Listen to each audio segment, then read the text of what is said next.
네, 오늘 본문 말씀은 출애굽기 3장 1절부터 12절 말씀입니다. 출애굽기 3장 1절부터 12절 말씀입니다.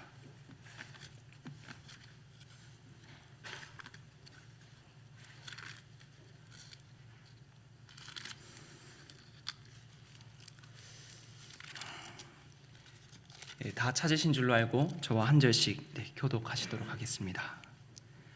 모세가 그의 장인 미디안 제사장 이두로의 양떼를 치더니 그 떼를 강야 서쪽으로 인도하여 하나님의 산 호렙에 이르매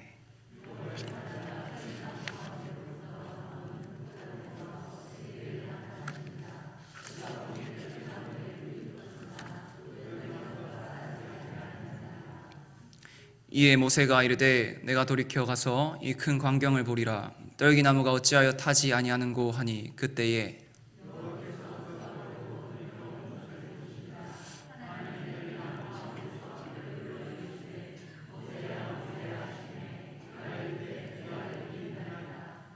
하나님이 이르시되 이리로 가까이 오지 말라. 내가 선 곳은 거룩한 땅이니 내 발에서 신을 벗어라.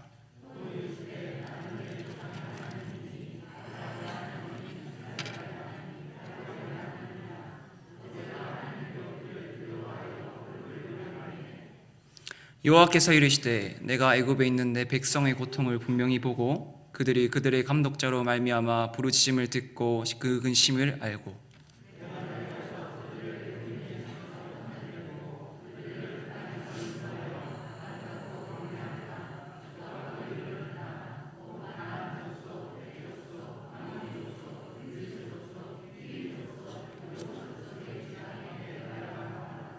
이제 가라. 이스라엘 자손의 부르짖음이 내게 달하고 애굽 사람이 그들을 괴롭히는 학대도 내가 보았으니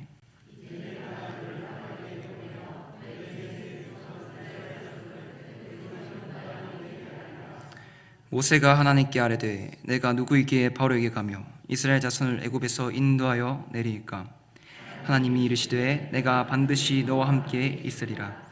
내가 그 백성을 애굽에서 인도하여 낸 후에 너희가 이 산에서 하나님을 섬기리니 이것이 내가 너를 보낸 증거니라. 아멘. 이제 말씀을 나누기에 앞서서 제가 사역하면서 또 고민하고 또 그런 느끼는 것들을 잠시 조금 나누고 시작하려고 합니다. 제가 유초등부 사역을 하면서 또 이제 다음 세대 사역을 하면서 고민이 되는 것 중 하나가 이 아이들의 눈높이에 맞추어 아이들의 이해하는 것이 참 어렵다는 것입니다. 이게 참 가볍게 들어주시면 좋을 것 같은데 제가 얼마 전에 아이들의 마음을 이해하기 위해 했던 제 나름의 노력을 좀 이제 나누고자 합니다. 며칠 전에 예린이가 수요 예배 때 이제 저기 뒤에서 이제 계속 천장을 보고 빙글빙글 돌고 있더라고요. 그래서 궁금해가지고 왜 돌고 있냐고 제가 물어봤습니다. 그러더니 예린이가 딱 한마디 했습니다. 재밌어요 이러는 거예요. 그래가지고 그래서 저도 예린이의 재밌다는 그 의미가 뭔지 한번 이해해 보려고 직접 저도 한번 돌아봤습니다. 빙글빙글 돌아보니까 진짜 이게 돌겠더라고요. 세 바퀴 돌고 나서 어지러워서 포기했습니다.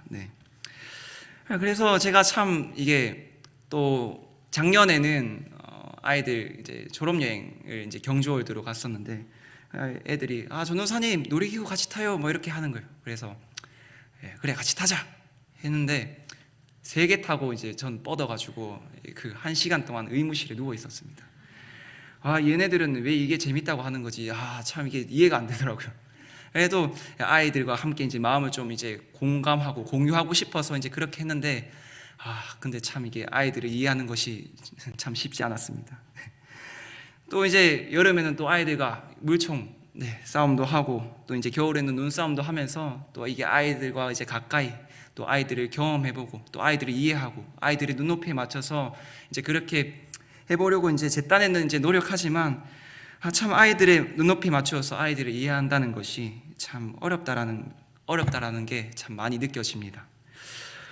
그런데 참 저는 이렇게 섬세하지 못합니다. 그래서 이 눈높이에 맞춰서 이해하는 것이 너무나도 어려운데 오늘 본문에서는 정말로 섬세하시고 또 이제 디테일하신 하나님께서 모세의 수준과 눈높이 맞추어서 모세를 만나주시는 장면을 이제 보게 됩니다.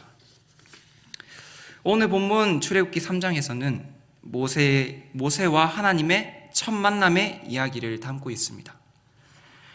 그 이전에 앞선 출애굽기 2장 23절부터 25절에서는 하나님께서 이스라엘의 부르짖음, 그런 핍박 속에서 이스라엘이 고통 속에서 신음하고 있는 것들을 들으시고 또 하나님께서 친히 개입하실 것이라는 기대를 의로 하여금 가지게 합니다. 출애굽기 2장 23절부터 25절입니다. 여러 해 후에 애굽 왕은 죽었고 이스라엘 자손은 고된 노동으로 말미암아 탄식하며 부르짖으니 그 고된 노동으로 말미암아 부르짖는 소리가 하나님께 상달된지라. 하나님이 그들의 고통 소리를 들으시고 아브라함과 이삭과 야곱에게 세운 그의 언약을 기억하사 하나님이 이스라엘 자손을 돌보셨고 하나님이 그들을 기억하셨더라. 아멘. 자, 그리고 나서 오늘 함께 읽었던 본문인 출애굽기 3장이 시작됩니다.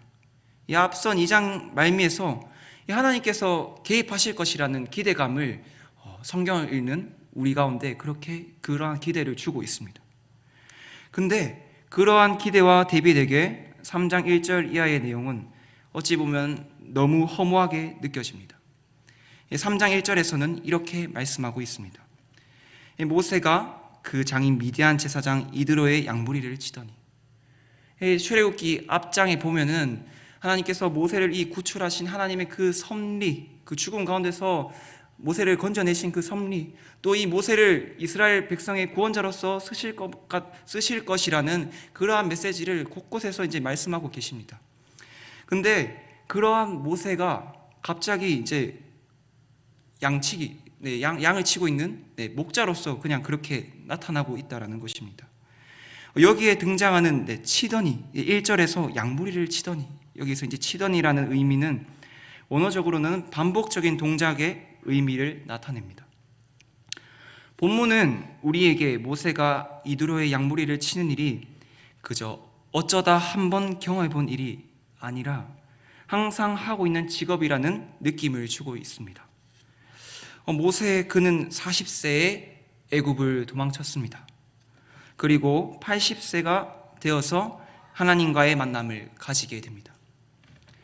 따라서 모세는 장인 이드로의 양무리를 치는 일을 40년간 계속적으로 해왔던 것이라 볼 수 있습니다. 성경의 저자는 우리에게 3장 1절에서 그가 느꼈을 40년 동안의 허무함과 한탄스러운 상황을 진하게 드러내줍니다. 모세 그는 애굽의 왕자로서 인류의 역사에 중요한 기여를 할 수도 있었습니다. 그러나 그는 미디안으로 도망하게 되었고 광야에서 이름도 없이 목동이라는 직업을 가지고 40년이라는 세월을 보냈습니다. 이 모세의 세월의 한이 이 짧은 한 구절 속에 배어 있다는 것입니다. 또한 모세의 이런 처지를 나타내는 또 하나의 표현은 모세가 그 장인 이드로의 양무리를 쳤다는 표현입니다. 이것은 모세가 40년 동안 양치기 생활을 했습니다. 하지만 그가 얻은 결과가 이드로의 양무리를 치고 있다는 것입니다. 결국 모세에게 남은 것이 아무것도 없습니다. 양떼의 주인은 장인인 이드로인 것으로 되어 있습니다. 모세가 지난 40년간의 삶의 노력은 그의 손에 아무것도 남아있지 않다는 것입니다. 그는 단지 장인 이드로의 양떼를 치는 목자일 뿐이었습니다. 그러나 하나님의 역사는 모세의 40년간의 평범한 목자 생활 어느 시기에 한순간에 불쑥 시작됩니다. 정확하게는 그렇게 보입니다. 생각해보면 하나님 편에서는 모세의 인생에 단 한순간도 눈을 떼신 적이 없으십니다.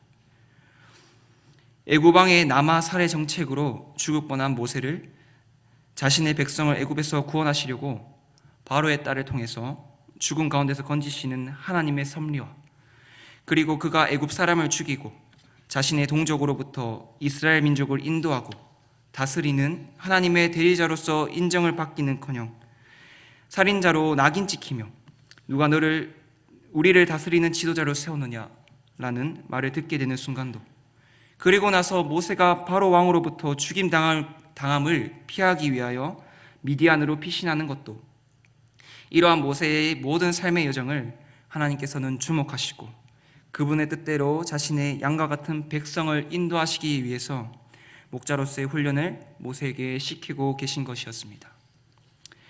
오늘 본문 말씀은 모세의 평범한 일상 가운데서 하나님을 만나게 되는 위대한 역사가 일어나는 날, 하나님의 때라는 것을 우리에게 보여줍니다. 모세는 지난 40년 동안 해왔던 것처럼 오늘 하루도 양의 꼴을 찾아 양무리를 인도하고 있을 뿐이었습니다. 모세는 양들을 이끌고 호렙산을 오릅니다. 오늘 본문에서는 이 호렙산을 하나님의 산이라고 표현을 하고 있습니다. 하나님의 산이라고 말씀하고 있습니다. 그런데 이 모세가 이 호렙산이 하나님의 산인지 알고 있었을까요? 그렇지 않았습니다. 모세가 평범하게 생각한 하루 가운데 하나님과의 특별한 만남이 있었을 것이라고 모세는 과연 생각이나 했었을까요? 모세에게 있어서 이 하루는 그저 평범한 하루의 일상이었을 것입니다. 그러나 하나님의 시각에서는 이날은 모세가 항상 하듯이 양떼를 모는 그런 날이 아니었습니다. 그가 하나님의 산 호렙에 이르는 날이었습니다. 모세에게 있어서의 평범한 하루의 날이 하나님에게 있어서는 이스라엘의 처지를 돌아보신 하나님께서 그들을 구원하시기 위해서 일어나시는 날이었고, 곧 하나님의 백성을 인도하시기 위한 인도자를 불러 세우시는 날이자 역사가 완전히 달라지는 날이었던 것이었습니다. 이 하나님의 산이란 표현은 모세의 인간의 시각과 또 모세를 만나고자 하시는 하나님의 시각을 두 가지로 나누어 놓습니다. 모세의 편에서 시각과 하나님의 편에서의 시각이 나누어짐, 이 이중적인 인식의 구조는 2절에서도 이어집니다. 그리고 이러한 구조는 6절까지 계속해서 지속됩니다. 2절을 함께 보도록 하겠습니다. 여호와의 사자가 떨기나무 가운데로 나오는 불꽃 안에서 그에게 나타나시니라. 그가 보니 떨기나무에 불이 붙었으나 그 떨기나무가 사라지지 아니하는지라. 아멘. 이 모세가 다가오는 것을 보고 떨기나무 불꽃 속에서 여호와의 사자가 나타납니다. 이 여호와의 사자는 하나님의 현현하심, 하나님의 나타나심, 즉 하나님이십니다. 이것은 곧 성경의 저자의 시점입니다. 모세 그의 인간적인 시점에서는 그의 시각에서 보이는 것은 단지 떨기나무에 불이 붙었으나 사라지지 아니하는 현상뿐이었습니다. 모세의 이 제한된 시선으로 볼 때 떨기나무 불꽃은 신기한 현상, 곧 큰 광경에 불과합니다. 그러기에 그는 왜 떨기나무가 불타 없어지지 않는지를 살펴보고자 하는 것입니다. 아직 모세는 이 큰 광경 뒤에 하나님이 숨어 계심을 깨닫지 못하고 있습니다. 그러나 그의 호기심만으로도 하나님의 사역은 성공을 향해 앞으로 나아가고 있었습니다. 무의식적이나마 그가 하나님 앞으로 나아가고 있기 때문입니다. 이 구절에서 떨기나무보다 더 중요한 것은 불입니다. 우선 불은 구약 성경 전체를 통하여서 하나님의 임재의 상징 중 가장 뚜렷하게 드러나는 것 중에 하나입니다. 창세기 15장 17절에서 하나님은 아브라함에게 타는 횃불로 나타나셨습니다. 그리고 출애굽기와 광야 사건들 가운데서도 하나님은 불기둥과 불로 자주 임재하셨습니다. 신명기 4장 11절부터 12절에서는 하나님을 불 가운데서 말하시는 분으로 직접 언급하고 있습니다. 너희가 가까이 나와서 산 아래에 서니 그 산에 불이 붙어 불길이 충천하고 어둠과 구름과 흑암이 덮였는데 여호와께서 불길 중에서 너희에게 말씀하시되 음성뿐이므로 너희가 그 말소리만 듣고 형상은 보지 못하였느니라. 아멘. 하나님은 왜 자신을 불과 자주 연결시키셨을까요? 이는 불이 하나님의 속성을 잘 나타내주기 때문입니다. 하나님은 우상 숭배를 너무나도 싫어하십니다. 하나님께서는 자신의 백성들이 하나님 한 분만 사랑하기를 원하십니다. 그의 백성들이 우상 숭배하며 다른 것들을 사랑하실 때 하나님께서는 불과 같이 질투하신다는 표현으로 자신을 나타내고 계시는 것입니다. 또한 성경에서는 하나님은 소멸하는 불이라는 표현으로 하나님의 속성을 나타내고 있습니다. 이것은 하나님은 거룩하신 분이시라는 사실입니다. 우리와 함께하고 싶어 하시는 하나님은 두리뭉실하시거나 그런 성격을 가지신 분이 아니라는 것입니다. 이래도 좋고 저래도 좋고 그러한 성격을 가지신 분이 아니라는 것입니다. 거룩한 분이시라는 사실입니다. 하나님의 거룩하심 가운데 죄인된 우리는 단 한 발짝도 다가설 수 없습니다. 그렇게 예수님을 통해서만 하나님 앞에 나아갈 수 있는 것이고요. 이처럼 불은 하나님의 속성을 잘 드러내 줍니다. 불과 같이 질투하시기까지 우리를 사랑하시는 하나님. 그러나 소멸하는 불로서 표현되시듯이 하나님은 거룩하시기 때문에 레위기에서도 등장하는 아론의 아들 나답과 아비후가 다른 불로 여호와께 제사를 드리다가 죽은 것, 그리고 우사의 경우와 같이 하나님이 거하시는 거룩한 언약궤에 손을 대다가 죽은 것처럼 죄인은 하나님께서 정해주신 길과 방법 말고는 철저하게 하나님 앞에 나아갈 수 없다는 사실입니다. 그렇게 죄인들에게 있어서 중보자가 없는 하나님의 임재는 위험한 것입니다. 곧 죽음이기 때문입니다. 계속해서 이 하나님의 산에 불로 임재하신 것에 대해서 하나님께서 임재하신 것에 대해서 살펴보고자 합니다.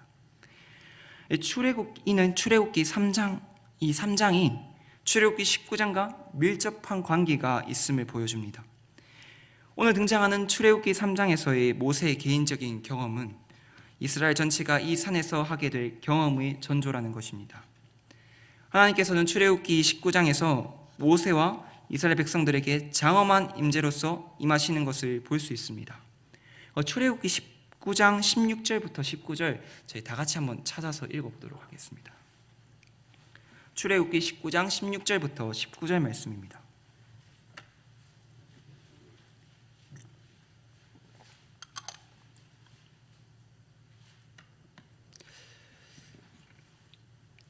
다 찾으신 줄로 알고 함께 읽어보도록 하겠습니다. 셋째 날 아침에 우레와 번개와 빽빽한 구름이 산 위에 있고 나팔 소리가 매우 크게 들리니 진중에 있는 모든 백성이 다 떨더라. 모세가 하나님을 맞이하려고 백성을 거느리고 신에서 나오매 그들이 산기슭에 서 있는데 시내산에 연기가 자욱하니 여호와께서 불 가운데서 거기 강림하심이라. 그 연기가 옹기가마 연기같이 떠오르고 온 산이 크게 진동하며 나팔 소리가 점점 커질 때에 모세가 말한즉 하나님이 음성으로 대답하시더라. 아멘. 오늘 본문의 3장과 출애굽기 또 19장에서 등장하는 하나님께서는 이 나타나시는 이 스케일에 있어서는 극명하게 차이가 납니다. 하지만 참으로 비슷한 부분들이 많이 있습니다. 이 떨기나무의 불 가운데서 임재하신 하나님과 이 불 가운데서 강림하신 하나님, 또한 19장에서 하나님의 경계를 침범하지 말라고 하시는 말씀과 3절에서 하나님께서 모세에게 가까이 오지 말라 하신 것, 하나님께서 임재하신 곳을 거룩한 곳이라고 말씀하시는 것이 바로 그러한 부분들이라는 것입니다. 여기서 주목하여 볼 것은 하나님께서 섬세하게 모세의 눈높이를 맞춰 배려해 주신다는 것입니다. 하나님께서는 출애굽기 19장에서의 장엄한 임재 대신에 작은 불을 통해서 모세에게 임재하십니다. 하나님께서는 모세가 감당할 정도의 첫 만남을 허락하셨던 것입니다. 출애굽기 19장에서의 모세와 이스라엘은 열재앙과 광야의 여러 기적들을 통해서 하나님에 대한 경험을 충분히 가졌던 자였습니다. 그러나 19장에서의 모세, 이 모세와 이스라엘과는 달리 하나님에 대한 아무런 경험도 없었던 3장의 모세에게 하나님이 19장의 모습으로 나타나셨다고 한다면 모세는 그것을 감당하지 못했을 것입니다. 하나님께서는 모세의 눈높이에 맞추어 주셔서 모세가 하나님을 만날 수 있도록 배려하신 것입니다. 가녀린 떨기나무마저 삼키지 못하지만 충분히 모세의 호기심을 끌만한 그런 정도의 불의 모습으로 나타나신 것입니다. 그럼에도 불구하고 하나님은 본질적으로 지극히 거룩하신 분이시기 때문에 모세는 함부로 다가설 수 없다는 것을 통해서 하나님께서 임재하셨다는 사실을 본문 4절과 5절에서 보여줍니다. 출애굽기 3장 4절부터 5절 말씀입니다. 여호와께서 그가 보려고 돌이켜 오는 것을 보신지라 하나님이 떨기나무 가운데서 그를 불러 이르시되 모세야 모세야 하시매 그가 이르되 내가 여기 있나이다. 하나님이 이르시되 이리로 가까이 오지 말라. 내가 선 곳은 거룩한 땅이니 내 발에서 신을 벗으라. 아멘. 3장 4절에서 하나님은 모세의 이름을 2번 부르십니다. 이처럼 성경에서 2번 이름을 부르는 것은 상황의 긴박성을 나타내는 경우가 많습니다. 예를 들자면 창세기 22장에서 아브라함이 이삭을 제물로 바치기 위해 칼을 치켜들었을 때 하나님의 사자는 하늘에서 2번 아브라함을 부르는 것과 같은 것입니다. 이처럼 모세를 긴박하게 2번 부르신 것은 그가 하나님이 임하신 거룩한 장소를 아무것도 모르고 침범하려는 데서 비롯되었을 것입니다. 4절에서는 앞서 말씀드렸던 하나님의 관점, 즉 성경 저자의 전지적인 시점과 모세의 시점이 나누어지는 것을 볼 수 있습니다. 모세가 가까이 오는 것을 보신 분을 성경에 전하는 저자는 여호와, 곧 주님이라고 말하고 있습니다. 그러나 이어지는 하나님, 곧 엘로힘이라는 단어는 사용될 때 하나님의 모든 포괄적인 존재, 하늘의 모든 포괄적인 존재, 하나님, 신들, 천사들을 지칭할 때도 이제 사용될 수 있습니다.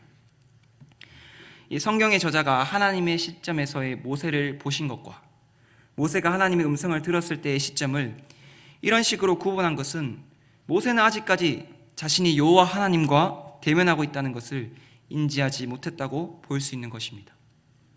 모세에게 있어서 그 음성은 모세에게는 단순히 어떤 알려지지 않은 엘로힘의 음성이었던 것이었습니다. 이어서 5절에 하나님께서는 모세에게 신발을 벗으라고 명령하십니다. 이 명령의 이유는 고대 근동의 문화와 같이 살펴보면 좋을 것 같습니다. 5절의 9절과 관련된 고대 근동의 문화는 다음과 같습니다. 이 고대 근동에서 신발을 신고 성스러운 장소에 들어가는 것은 불경한 일로 여겨졌고 일례로 애굽에서는 왕에게 나아갈 때 신발을 벗었다는 것입니다. 애굽왕 파라오는 신과 같이 여겨졌습니다. 그렇기에 그가 있었던 곳은 성스러운 곳이라는 인식이 있었고 왕에게 나아갈 때는 신발을 벗었다고 볼 수 있습니다. 이 또한 애굽의 왕자로서 애굽의 교육을 받았던 모세가 알고 있지 않았을까요? 모세는 아직까지 자신에게 말씀하시는 분이 여호와 하나님이라는 사실을 인지하지 못하고 있으나 섬세하신 하나님의 인도하심에 따라 그는 거룩하신 여호와 하나님 앞에 나아가게 되고 있는 것을 보게 됩니다. 이어서 6절입니다. 또 이르시되 나는 내 조상의 하나님이니 아브라함의 하나님, 이삭의 하나님, 야곱의 하나님이니라. 모세가 하나님 배웠기를 두려워하여 얼굴을 가리매. 아멘. 하나님은 자신을 조상의 하나님, 아브라함, 이삭, 야곱의 하나님이라고 소개합니다.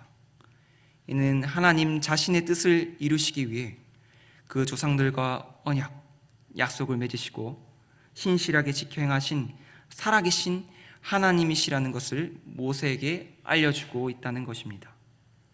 모세는 아직까지 인격적으로 하나님과 만나지는 못했을지라도 어머니 요게벳의 교육을 통하여서 하나님에 대한 지식이 있었고 하나님께서 자신을 조상의 하나님, 아브라함, 이삭, 야곱의 하나님이라고 소개했을 때 비로소 자신에게 말씀하고 계시는 분이 살아계신 여호와 하나님이시라는 사실을 깨닫게 되었습니다.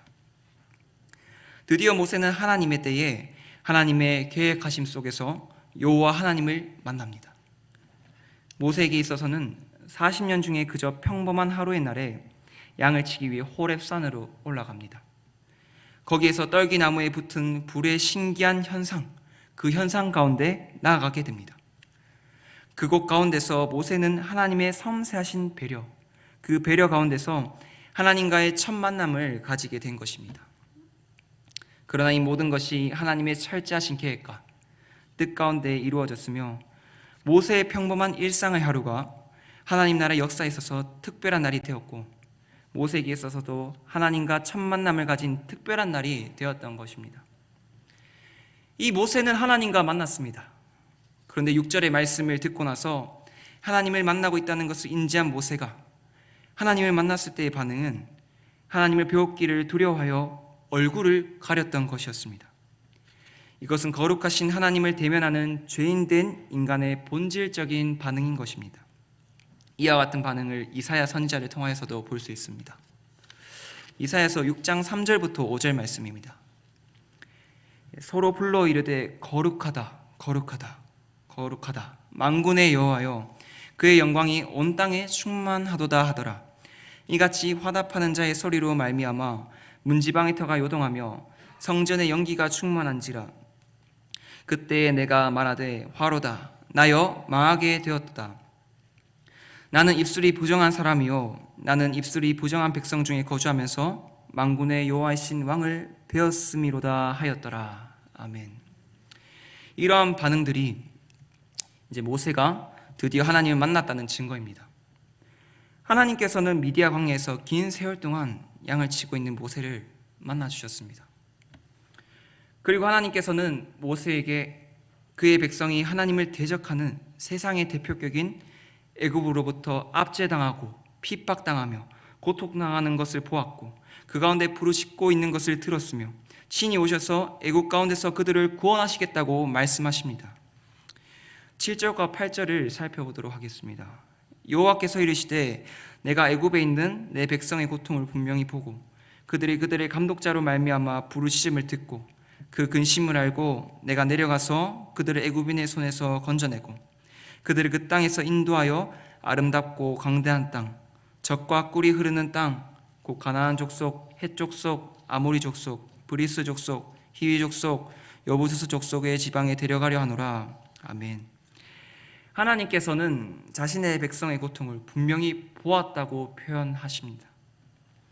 이 표현은 하나님께서 자기의 백성의 고통을 눈을 부릅뜨고 바라보시는 느낌을 줍니다. 눈을 부릅뜨고 마음판에 새기듯이 생생하게 목격하고 계시는 것입니다. 자신의 백성을 향한 사랑은 그저 바라만 보시는 것이 아니라 친히 찾아오셔서 건져내시겠다고 말씀하십니다. 또한 젖과 꿀이 흐르는 땅, 그 땅으로 인도하실 것이라고 하십니다. 그곳은 풍족한 땅이기도 하지만 무엇보다도 가장 큰 복인 하나님을 섬기며 하나님을 예배하고 하나님과 함께 거하는 하나님과 함께 동행하는 땅으로 인도하시겠다고 말씀하십니다. 이 말씀은 곧 아브라함과 약속하셨던 말씀이기도 합니다.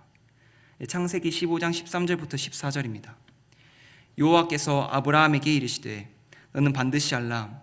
내 자손이 이방에서 객이 되어 그들을 섬기겠고 그들은 400년 동안 내 자손을 괴롭히리니 그들이 섬기는 나라를 내가 징벌할지며 그 외에 내 자손이 큰 재물을 이끌고 나오리라. 아멘. 하나님께서는 자신의 백성을 구원하시는 일을 이루시기 위하여서 9절과 10절에서 모세를 보내시는 것을 볼 수 있습니다. 9절과 10절입니다. 이제 가라. 이스라엘 자손의 부르짖음이 내게 달하고 애굽 사람이 그들을 괴롭히는 학대도 내가 보았으니 이제 내가 너를 바로에게 보내어 너에게 내 백성 이스라엘 자손을 애굽에서 인도하여 내게 하리라. 아멘. 성경 전체를 통하여서 나타나는 하나님의 일, 이 하나님의 사역이란 대부분 이러합니다. 하나님은 언제나 자신의 구원 사역을 이루시기 위하여서 인간 대리자를 세우는 것입니다. 하나님께서는 80세나 된 모세를 부르십니다. 우리로서는 이해가 되지 않습니다.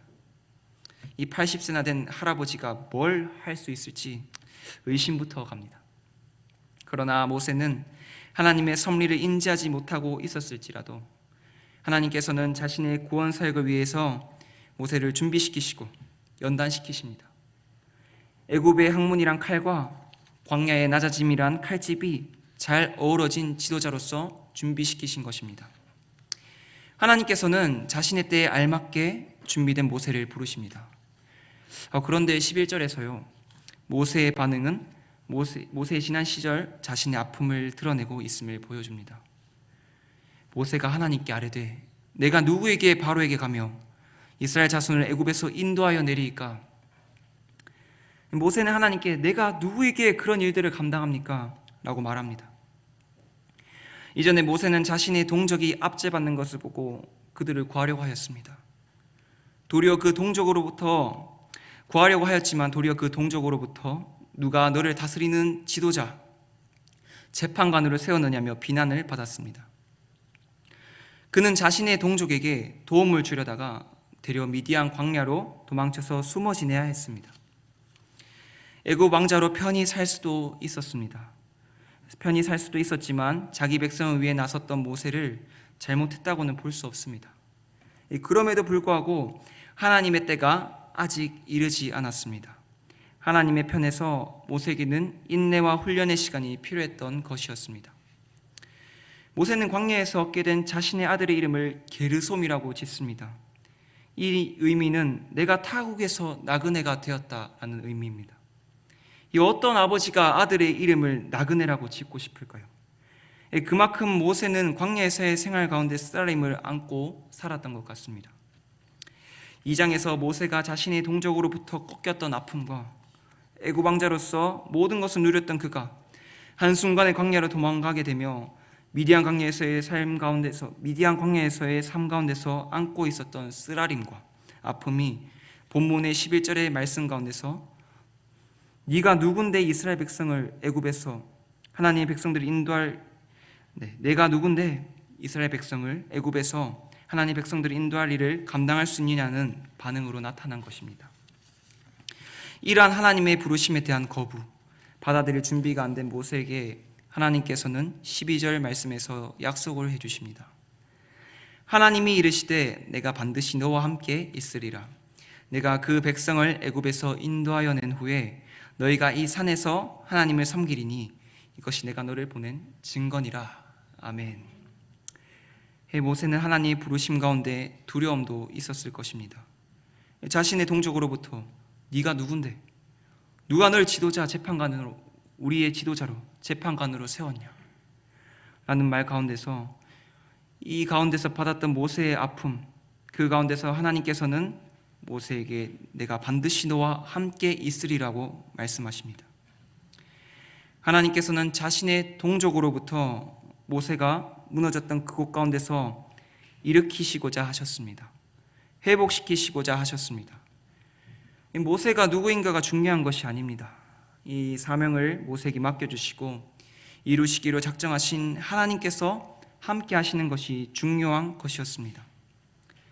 이 성경은 모세가 하나님께 부르심을 받은 이후에도 이스라엘 백성이 모세에게 불평하며 그의 지도력에 대해서 그가 구원자로서 부르심을 받은 것에 대하여 반항하며 모세가 구원자가 아니라 이스라엘 백성을 다 죽게 만드는 장본인이라고 합니다. 그러하여서 모세를 주저앉게 하는 말들을 하는 것을 볼 수 있습니다. 성경을 한번 이제 하나씩 찾아보면서 같이 읽고 이제 설교를 마무리하려고 합니다. 출애굽기 5장 21절을 먼저 함께 살펴보도록 하겠습니다.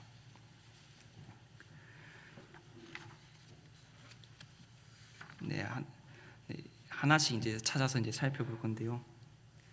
출애굽기 5장 21절입니다. 다 찾으신 줄 알고 저와 함께 읽도록 하겠습니다. 그들에게 이르되 너희가 우리를 바로의 눈과 그의 신하의 눈에 미운 것이 되게 하고 그들의 손에 칼을 주어 우리를 죽이게 하는도다. 여호와는 너희를 살피시고 판단하시기를 원하노라. 아멘. 이어서 출애굽기 14장 11절부터 12절 말씀입니다. 출애굽기 14장 11절부터 12절 말씀입니다.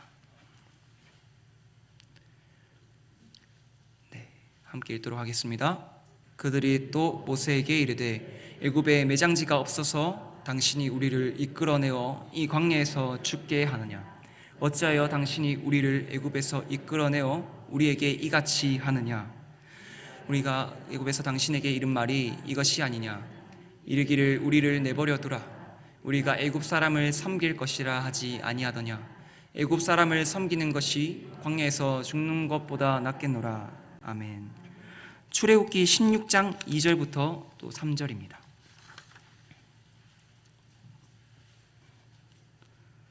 네, 함께 읽도록 하겠습니다.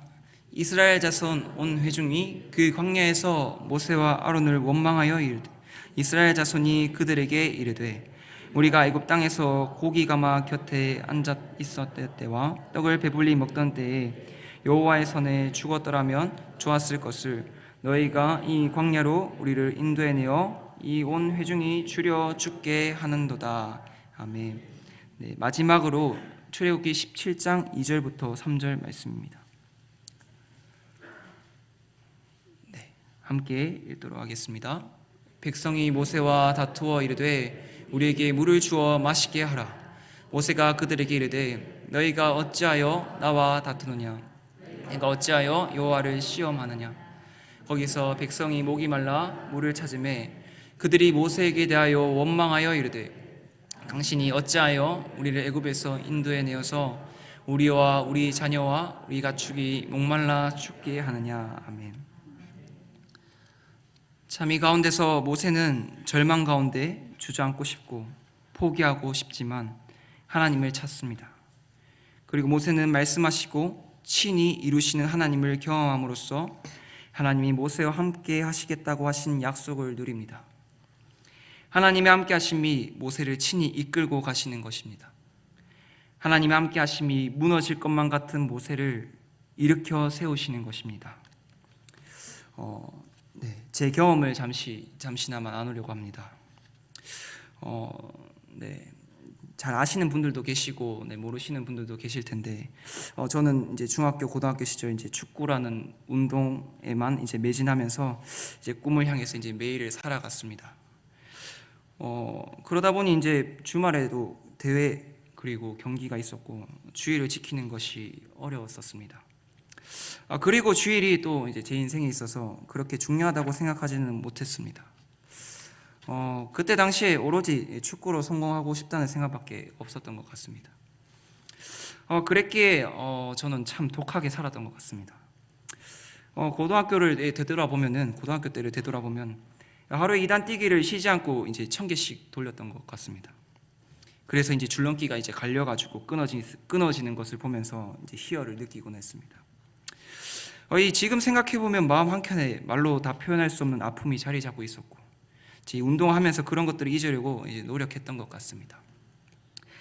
그러던 와중에 하나님의 때에 하나님의 인도하심에 따라 교회를 사랑하시는 분들의 섬김을 통해서 저를 예배의 자리 가운데 인도해 주셨습니다. 하나님을 예배하는 것이 너무나도 기쁘고 즐거웠습니다. 그때 당시 교회 강단에서는 이 성교에 대한 메시지가 계속해서 선포되고 있었습니다. 그때 그런 메시지를 들으며 제게 이제 들었던 마음은 성교는 하나님께서 기뻐하시는 것이구나라는 것을 깨닫게 되었습니다. 그러나 이 성교, 제가 이제 느낀 이 성교에 대한 인식, 그때 당시에 제게 있어서 성교는 골을 놓고 기도 세레머니를 하는 것 정도로 생각할 정도로 잘 알지 못했습니다.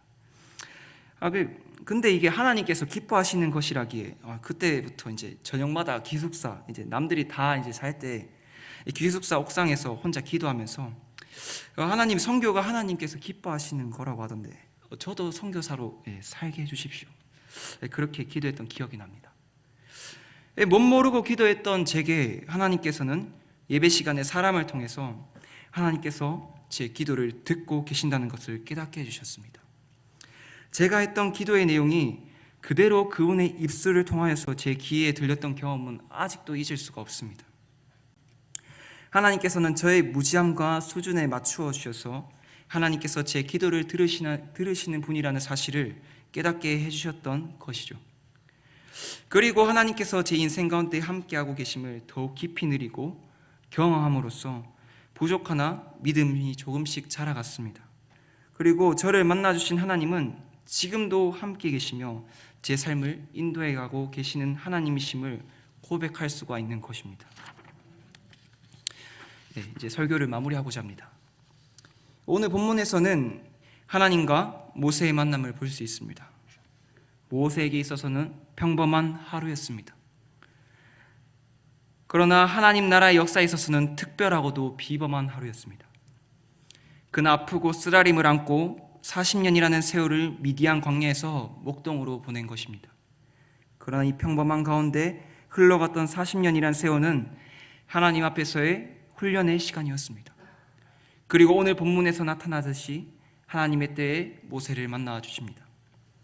이 눈높이에 맞게 이 모세의 수준에 맞추어서 모세가 감당할 수 있을 만큼 모세의 삶 가운데 섬세하게 떨기나무의 미세한 불로 임재하셔서 모세를 만나 주셨습니다. 하나님께서는 모세를 무너진 자리 가운데서 일으키시고 하나님의 사명을 감당하는 여정 속에서도 모세의 삶 가운데 떠나지 않고 함께 하시겠다고 약속하십니다. 하나님께서는 하나님의 함께 하심을 경험하게 하시고 모세가 하나님 나라의 사명을 감당할 수 있도록 인도하시고 세워가시는 것을 성경 가운데서 볼 수 있습니다. 성도님들 가운데도 오늘 본문에서와 같이 하나님께서 모세를 만나주시며 섬세하게 어루만져 주셨던 것과 같은 경험을 하신 적이 있으신가요? 있으시다면은 그것을 되새기며 하나님의 크신 사랑과 은혜에 감격하는 시간이 되기를 소망합니다. 또한 설령 그러지 못하다 할지라도 하나님은 우리의 연약함을 너무나도 잘 아시고 우리를 만나시기를 원하시며 우리의 수준과 눈높이에 맞추어서 우리를 만나주시는 하나님이시라는 것을 기억하시기를 소망합니다. 또한 우리의 눈높이에 맞추어 우리를 섬세하게 만나주시고 만져주시는 하나님께서는 모세 가운데 함께 하시겠다고 말씀하신 것처럼 우리의 삶 가운데도 함께 하십니다. 하나님의 살아계심과 함께 하심을 경험하게 하십니다. 하나님의 뜻 가운데 살아가고자 하는 우리를 무너뜨리고 넘어지게 하는 상황과 환경 가운데서도 하나님의 함께 하심은 우리 가운데 소망이 됩니다. 하나님의 함께 하심은 우리가 더욱 믿음으로 자라도록 인도할 것입니다. 기도하시겠습니다. 죄인된 우리 가운데 또 무지한 우리 가운데 먼저 찾아와 주신 주님 감사합니다. 섬세하신 주님께서 우리의 눈높이에 맞추어 주셔서 우리를 만나주시고 인도해 가시니 감사드립니다. 모세의 여러 험난한 삶의 여정 가운데서도 하나님의 살아계심과 함께 하심으로 모세를 친히 인도해 가신 주님께서 우리의 삶 가운데도 역사하시고 함께해 주실 줄 믿습니다. 그것이 우리의 소망이며 이 땅을 살아갈 수 있는 힘인 줄 믿습니다. 감사드리며 예수님 이름으로 기도드립니다. 지금은 우리 주 예수 그리스도의 은혜와 우리를 사랑하시는 하나님의 크고 넓으신 사랑하심과 성령의 교통하심이 우리 안에 두신 하나님의 계획대로 우리를 이끌고 가실 것을 확신하고 믿으며 한 주간도 승리하며 살아가기를 원하는 사랑하는 성도들 머리 위에 연약한 성도들 위해 지금부터 영원토록 함께 있을지어다. 아멘.